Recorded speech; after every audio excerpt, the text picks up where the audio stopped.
Hello guys, Andrew here. Welcome back to Drew Tutorial. And in this video, I'm going to show you how to enable waiting room on Zoom. And this feature allows the host to keep participants in a waiting room until they admit them into the meeting or into the training or whatever it is that you're doing. And so if you want to enable the meeting room, all you have to do is click your account on the upper right, then hover over profile and click on my profile. Now you want to scroll down on the left hand side and click on settings, and you want to go to the meeting section here.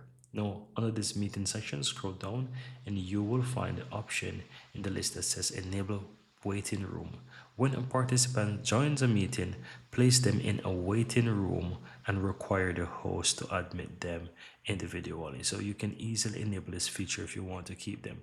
And as I said, this feature actually works when, for example, if you are doing an interview on Zoom and you have, for example, two employees in a meeting before and then the participants will join, you want to wait until you decide to admit them or allow them into the meeting so that they don't just join, and it kind of give you some time to prepare before you actually have people join into that meeting. So this is one really good feature that you can enable in Zoom. So all you have to do is enable this by toggling it on, and that's it. And that's how you enable the waiting room on Zoom.